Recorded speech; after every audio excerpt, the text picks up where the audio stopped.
Hello everyone, welcome to Advait IS Academy. আমি books and অথৰৰ যিটো series start কৰিছিলোঁ তাৰে আজি ছেকেণ্ড এপিছ'ড লৈ আহিছোঁ এক্সাম পাৰ্চপেক্টিভৰ পৰা খুবেই ইম্পৰ্টেণ্ট যিহেতু APSCয়ে প্ৰিভিয়াছ ইয়াৰ যদি আমি কুৱেশ্যনছবোৰ চাওঁ APSCয়ে বাৰে বাৰে ইম্পৰ্টেণ্ট বুকছ তেওঁলোকৰ অথৰ কোনখন বুক বা নভেলে কোনটো ইম্পৰ্টেণ্ট এৱাৰ্ড পাইছিলে তেনেকুৱা ধৰণৰ কুৱেশ্যন বাৰে বাৰে সুধি আহিছে আমি লাষ্ট এপিছ'ডটো যিটো কৰিছিলোঁ তাতো মই সেই কথাখিনি বাৰে বাৰে ৰিপিট কৰিছোঁ গতিকে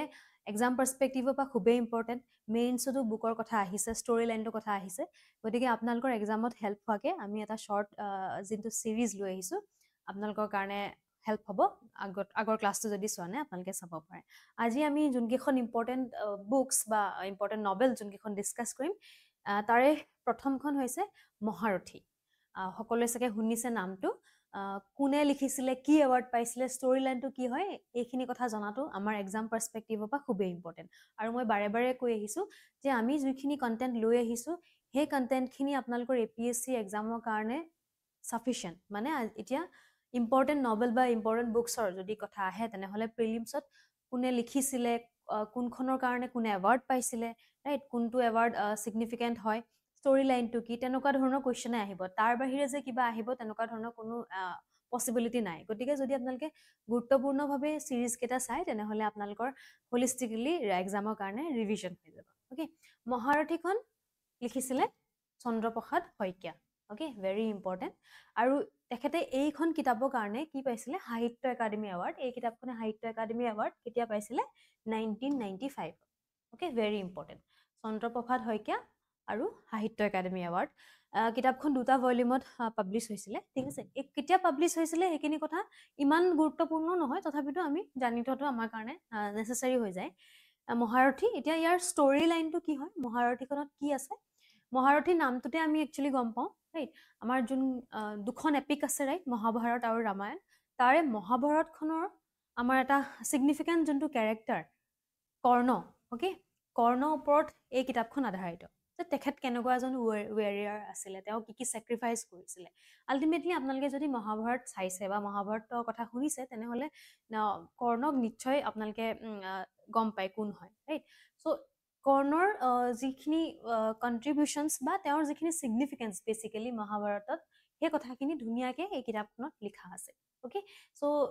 বেচিকেলি আমি এইটো গম পালে হ'ল যে মহাৰথী টাইটেলটোৱে কৰ্ণক বুজাইছে আৰু এই কিতাপখনত মহাভাৰতৰ যোনটো কেৰেক্টাৰ বহুত ইম্পৰ্টেণ্ট কেৰেক্টাৰ কৰ্ণৰ কথা তেওঁৰ জাৰ্ণিটো এই কিতাপখনত এই নভেলখনত লিখিছে অ'কে চন্দ্ৰপ্ৰভাত শইকীয়াদেৱে আৰু সেইকাৰণে তেওঁ সাহিত্য একাডেমী এৱাৰ্ড বঁটা গ্ৰহণ কৰিছে পাইছে নেক্সটখন হৈছে আমাৰ পিতা পুত্ৰ এইখনো খুব ইম্পৰ্টেণ্ট এতিয়া আপোনালোকে যদি চাই পিতা পুত্ৰ এইখনৰ কথাও APSCয়ে কিন্তু সুধিছে অ'কে APSCত আপোনালোকে প্ৰিভিয়াছ ইয়াৰ কুৱেশ্যন পেপাৰ যদি এনালাইচিছ কৰিছে তেনেহ'লে প্ৰিলিমছত আপোনালোকে দেখা পাব যে ৰিপিট হৈছে যে পিতা পুত্ৰখন কোনে লিখিছিলে বা এইখনে কি কোনটো এৱাৰ্ড পাইছিলে অ'কে চ' খুব ছিগনিফিকেণ্ট হয় পিতা পুত্ৰ নভেলখন লিখিছিলে Homen Borgohain okay very important কেতিয়া পাব্লিছ হৈছিলে 1975ত আৰু সাহিত্য একাডেমী এৱাৰ্ড কেতিয়া পাইছিলে 1978 okay very important Pita Putra written by Homen Borgohain and it was awarded the Sahitya Akademi award in 1978 এতিয়া মই লাষ্ট ক্লাছটোতো আপোনালোকক কৈছোঁ যে আমাৰ লাষ্ট মান্থত যিহেতু অসমৰ 3জন ব্যক্তিয়ে সাহিত্য একাডেমী বঁটা পাবলৈ সক্ষম হৈছে কোনকেইখন কিতাপ কোনকেইজন অথৰ সেইখিনি কথা আপোনালোকে জনাটো খুব নেচেচাৰী আৰু তাৰ লগতে বাকী ইম্পৰ্টেণ্ট নভেল বুকছ আৰু অথাৰ্ছ কোনকেইখনে কি এৱাৰ্ড পাইছে সেইখিনি জনাও আপোনালোকৰ কাৰণে খুব নেচেচাৰী হয় ৰাইট ইয়াতে কি আছে পিতা পুত্ৰ একচুৱেলি ইয়াৰ ষ্টৰি লাইনটো বেচিকেলি এই নভেলখনত মানে এটা ফেমিলিৰ ষ্টৰি হয় it is a story of a family build over generations rooted in ancient traditions social prestige and fortress like hold on landed property মানে এটা ফেমিলিৰ ওপৰত এই কথা নভেলখন লিখা হৈছে আৰু মানে আমি এতিয়া জেনেৰেশ্যনেল যিখিনি আমি জেনেৰেশ্যনেল যোনবোৰ আমাৰ ৱেল্থ থাকে বেচিকেলি যদি আমি জেনেৰেশ্যনেল ৱেল্থৰ কথা যদি চাওঁ সকলোৰে কাৰণে আমাৰ যিখিনি লেণ্ড ৰাইট মাটি সম্পত্তি বুলি যোনটো আমি কওঁ সেইটো আমাৰ জেনেৰেশ্যন বাই জেনেৰেশ্যন কি হয় বা জেনেৰেশ্যন বাই জেনেৰেশ্যন এটা জেনেৰেশ্যনে আনটো জেনেৰেশ্যনক সেইখিনি বস্তু আমাক দি থৈ যায় ৰাইট আপোনালোকৰ সকলোৰে আমাৰ পূৰ্বপুৰুষসকলে সেই যোনটো লেণ্ড এটা ভেৰি ছিগনিফিকেণ্ট যোনটো প্ৰপাৰ্টি এটা এছেট হয় লেণ্ড হয়নে নহয় লেণ্ড ইজ এন এছেট চ' সেই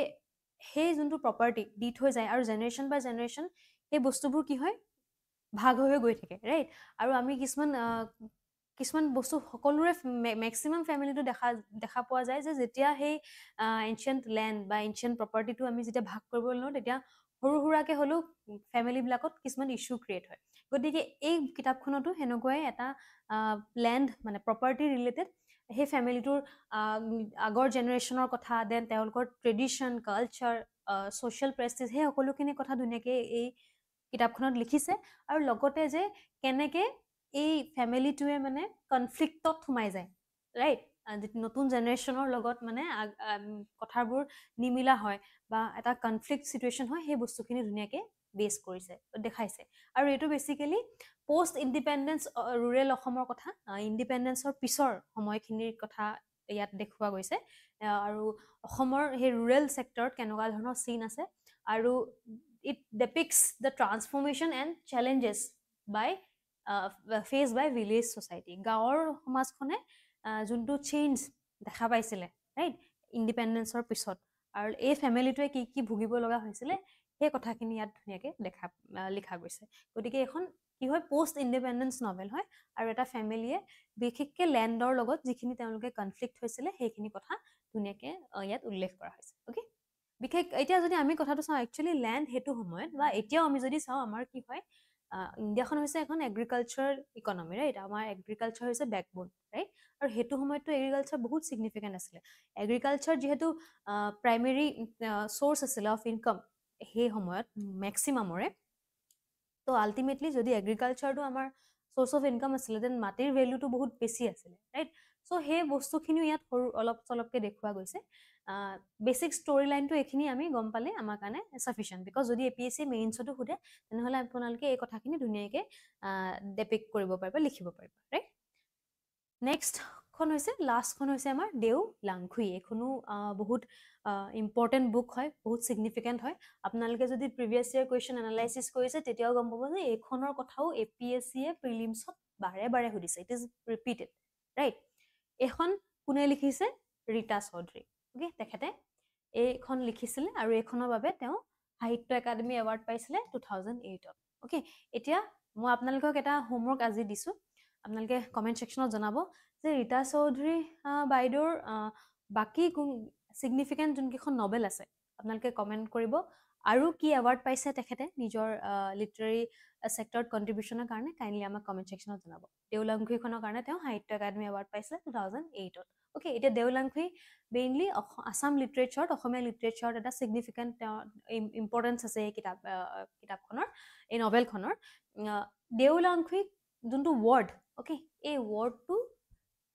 তিৱা ভাষাৰ পৰা অৰিজিনেটেড গতিকে সেই সুধিব পাৰে APSCয়ে যে Deolangkhui is related to which language Tiwa language মানে কি হয় divine sword or sword of the gods okay so' দেও লাগি থকা মানে লাইক স্পিৰিচুৱেল এটা ভগৱানৰ যোনটো পাৱাৰ সেনেকুৱা ধৰণৰ ডিভাইন sword বুলি কয় অ'কে চ' মেইনলি আমি এইটো জানিলে হ'ল যে Deolangkhui is a word from Tiwa language right then ইয়াৰ ষ্টৰি লাইনটো কি হয় ইট ইজ বেচিকেলি যদি আমি চাওঁ তাৰ ষ্টৰি লাইনটো ফ'কল'ৰত ৰুটেড হয় okay but it incorporates many historical elements of Assam past মানে অসমৰ পাষ্টৰ কথা অসমৰ হিষ্ট্ৰীৰ কথা বহুত ইয়াতে ডেপিক্ট কৰা হৈছে যদিও ই ফ'কল'ৰৰ ওপৰত ডিপেণ্ড মানে একচুৱেলি যদি আমি চাওঁ বেছটো ষ্টৰিখনৰ ফ'কল'ৰৰ ওপৰত ৰাইট কিন্তু ফ'কল'ৰ যদিও আছে ষ্টিল মানে হিষ্টৰিকেল এলিমেণ্টছো ইয়াত সোমাই আছে অসমৰ হিষ্ট্ৰীৰ কথাও ইয়াত সোমাই আছে অ'কে ফ'কল'ৰ মানে যোনবোৰ আমি শুনি আহিছোঁ সৰুৰ পৰা ৰাইট জেনেৰেশ্যন বাই জেনেৰেশ্যন কথাৰ জৰিয়তে যিখিনি বস্তু আমি শুনি আহিছোঁ আমাৰ ককা আইতাই কৈছিলে ককা আইতাক তেওঁলোকৰ ককা আইতাই কৈ আহিছে ৰাইট মানুহৰ মুখে মুখে যোনটো প্ৰচলিত হৈ আহিছে তেনেকুৱা ধৰণৰ একচুৱেলি বেছ লাইন হয় কিন্তু ষ্টিল অসমৰ হিষ্ট্ৰীৰ কথাও ইয়াত দিয়া হৈছে ৰাইট আৰু এইটো বেচিকেলি এই নভেলখনে it brings to life the era of the Jichuwa dynasty a period not extensively documented in written history আমাৰ বুৰঞ্জীত লিখিতভাৱে ইমান এক্সটেনচিভলি এই বংশটোৰ কথা নাই জিচুৱা ডাইনেষ্টিৰ কথা ইমান ক'তো আমি ৰিটেন ৰেকৰ্ডছত অসম হিষ্ট্ৰীত পঢ়িব নাপাওঁ কিন্তু এই বুকখনত এই নভেলখনত সেই জিচুৱা ডাইনেষ্টিৰ কথা ধুনীয়াকৈ লিখা গৈছে right. However, through vivid narration, the author successfully recreates the ambience and events of the time, showcasing her creative brilliance and literary skill. Ultimately, Rita Chaudhary বাইদেউ যিহেতু বহুত talented হয়, বহুত skilled writer আছিলে তেখেত, very talented and brilliant woman of Assam, great personality of Assamৰ এগৰাকী বহুত ডাঙৰ ফিগাৰ হয়, সকলোৱে জানে। তো তেওঁ নিজৰ টেলেণ্ট ইউজ কৰি ধুনীয়াকৈ এই নভেলখনত এই কথাখিনি ডেপিক্ট কৰিছে, য'ত ফ'কল'ৰৰ কথাখিনিও সোমাই আছে, লগতে অসমৰ হিষ্ট্ৰীও ইয়াত ইনক্লুডেড হৈ আছে। আৰু বেচিকেলি য'ত আমি জিচুৱা ডাইনেষ্টিৰ আমি কোনো ধৰণৰ ৰিটেন ৰেকৰ্ড নাপাওঁ, তেওঁ এই নভেলখনত ধুনীয়াকৈ সেইখিনি লিখিছে ৰাইট। চ'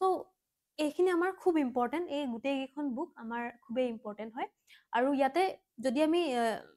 আৰু এটা ইম্পৰ্টেণ্ট ফেক্ট যদি চাওঁ, যেনেকৈ জঙাল বলহু কথাও আমাৰ APSC সুধিছে লাষ্ট ইয়াৰ প্ৰিলিমছত। আই থিংক APSC সুধিছে, আপোনালোকে যদি প্ৰিভিয়াছ ইয়াৰ কুৱেশ্যন এনালাইচিছ কৰিছে, গতিকে দেওলাংখুইত এই কথাটো লিখা গৈছে, ঠিক আছে। আপোনালোকে প্ৰিলিমছত দেখা পাব যে জঙাল বলহুৰ কথা সুধিছে, যে এতিয়া এই নভেলখনত it revolves at the core it revolves around the life of valiant warrior Jungal Bolohu, a key figure in rich history of Assam. গতিকে যেহেতু জিচুৱা ডাইনেষ্টিৰ কথা সুধি কৈছে, তো তাতে যোন চিগনিফিকেণ্ট ৱেৰিয়াৰ যোন আছিলে জুঙাল বলহু, তেখেতৰ সেই কথাখিনিও ইয়াতে লিখা আছে, যে তেখেত কেনেকুৱা ৱেৰিয়াৰ আছিলে, তেওঁৰ আছাম হিষ্ট্ৰীত কণ্ট্ৰিবিউশ্যন কি আছিলে, সেই ডাইনেষ্টিটো আছাম হিষ্ট্ৰীত কণ্ট্ৰিবিউশ্যন কি আছিলে, সেই কথাখিনি লিখা আছে, যে তেওঁৰ লাইফৰ journey, socio' cultural fabric of the time, সেই সময়ত তেওঁলোকৰ ছ'চিঅ' কালচাৰেল চিটুৱেশ্যন কেনেকুৱা আছিলে, ঠিক আছে। আৰু বাকী যিখিনি কথা related to the society, related to the dynasty, সেই কথাখিনি ইয়াত উল্লেখ আছে। অ'কে, চ' এইখিনি খুবেই ইম্পৰ্টেণ্ট হয় আমাৰ এক্সাম পাৰ্চপেক্টিভৰ পৰা। মই কৈছোঁৱেই ইয়াৰে কুৱেশ্যনটো জুঙাল বলহুৰ কথা আমাৰ লাষ্ট যোনটো প্ৰিলিমছ হৈ গ'ল তাতো সুধিছিলে, আপোনালোকে আই থিংক যদি এনালাইচিছ কৰিছে গম পাইছে। চ' যদি আমি চাওঁ এক্সাম পাৰ্চপেক্টিভৰ পৰা, নভেলছ, বুকছ আৰু অথাৰ্ছ ভেৰি ভেৰি ইম্পৰ্টেণ্ট। গতিকে আমাৰ ইণ্টেনশ্যনটো এইটোৱে যে আপোনালোকৰ যাতে এক্সামত আপোনালোকে আৰু বেলেগ ৰিচ'ৰ্চত বেছিকৈ মানে বেলেগ ৰিচ'ৰ্চ যাতে আপোনালোকে বিচাৰি নিজে কষ্ট কৰিবলগীয়া নহয়, সেইবাবে আমি এনেকৈ ছিৰিজ লৈ আহিছোঁ, যাতে আপোনালোকে এটা জেগাতে সকলোখিনি ইম্পৰ্টেণ্ট ইনফৰ্মেশ্যন পায়, যোনখিনি আপোনালোকৰ এক্সামত হেল্প কৰে। অ'কে, গতিকে আমাৰ বাকী প্লে'লিষ্টটো আছে, আপোনালোকে অদ্বৈত IAS একাডেমীৰ ইউটিউব চেনেলত আমাৰ বাকী ৰিচ'ৰ্চেছখিনি চাব পাৰে। Okay, so' thank you for ৱাচিং, থেংক ইউ এভৰিৱান।